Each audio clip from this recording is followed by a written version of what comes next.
What's up, music fans of the internet? I'm Kevin. I'm Derek. And together we are last week's album, The Only Reviews, with two different views. And in this episode, we're talking about the new album by Aaron Lee Tasjan called Silver Tears.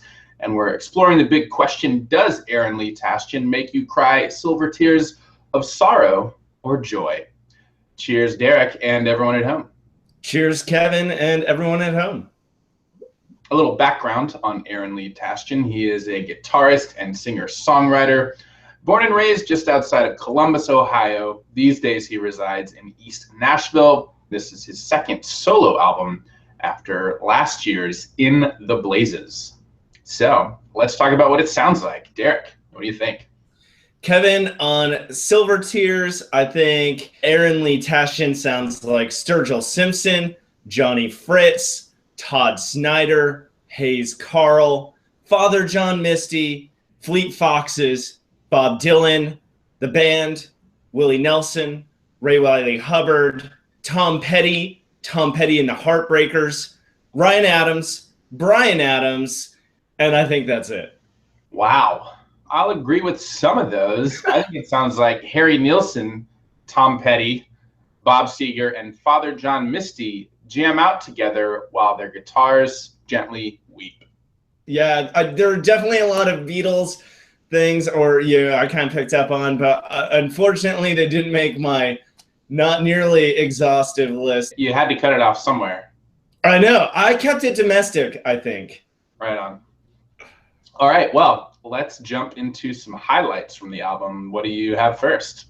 Kevin, the first highlight to me was really the wide range of sounds and genres. It ranged from Britpop on Little Movies to classic rock on Memphis Rain to a little bit of New Orleans jazz on 12 Bar Blues. There were a lot of different turns and nothing ever really seemed out of place. Yeah, I totally agree. That's probably the biggest thing that jumped out at me as a highlight here was the giant variety of sounds we get. To add to your list, I also heard some old school blues, some 70s pop and rock, even some modern day alt country and folk. So not only jumping genres, but jumping eras within music. And to your point, yeah, it all surprisingly mixes well together and still sounds like him. So I thought that was really, really impressive. He's clearly a great musician and songwriter.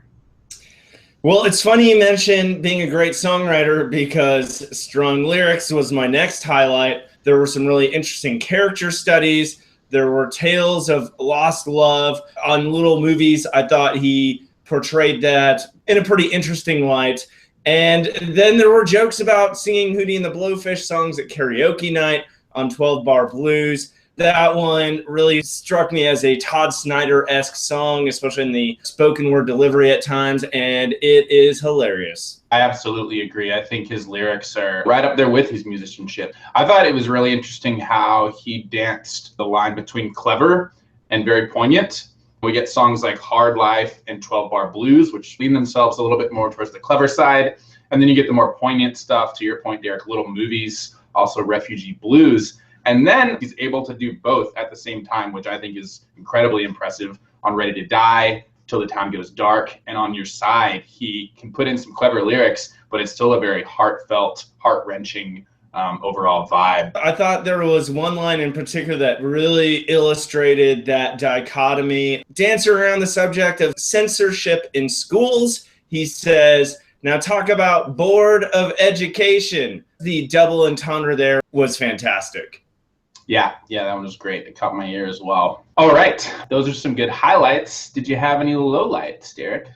Kevin, just one, and it's a small gripe. Kind of as we've been talking about, he does have a lot of allusions to other genres or inspirational sources, and a lot of times he was changing his vocal delivery between songs to match the source of the sound he was kind of going for. In those instances, those songs seemed less of just him and kind of more someone trying to sound like something else. It's funny you say that because I have the exact same gripe from my low light.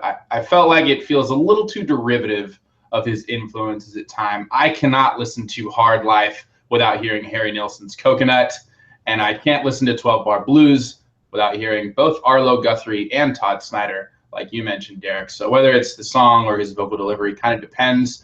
I might could excuse it if I thought that it were accidental, but as good as a musician as this guy clearly is, I think he knows what he's doing, and maybe he's just paying homage, and that's all good, but I felt like he could have pushed it a little further to make it his own sound. Well, that brings us to overall rating and answering the big question: does Aaron Lee Tasjan make you cry silver tears of sorrow or joy? Derek, what do you say? Kevin, to start with the big question, I think this album will make you cry silver tears of both joy and sorrow. Some tracks like Ready to Die and Refugee Blues may bring out tears of sorrow, whereas tracks like Out of My Mind and 12 Bar Blues will have you crying tears of joy. And in both, this reminds you that you are alive. And so I think it's a really good listen. I thought this had a really strong energy to it. You know, even some of the slower songs never lacked for intensity. And so that, combined with the intriguing and humorous and at times insightful lyrics, really made this for an enjoyable listen to me. So that being said, I'm giving this one a 4 out of 5. Right on. We will continue to agree for the most part. Will this one make you cry silver tears of sorrow or joy? I agree. He makes you do both in all the right ways on this record, from quick-witted ditties to heartfelt ballads. He really creates the perfect sound for each song's topic and mood. And that, again, is where you can tell he's a very well-versed musician and songwriter. Overall, I don't think this is one that jumps out at you right away. It's rather one that sort of soaks in with each repeated listen. So overall, I'm going to give this one a 3 out of 5. I think that's where we'll disagree for the first time on this review, Derek.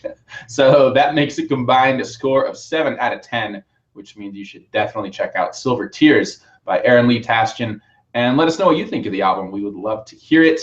Don't forget to subscribe to us either on YouTube or the podcast. And as always, I'm Kevin. I'm Derek. Cheers, guys. We'll see you next time.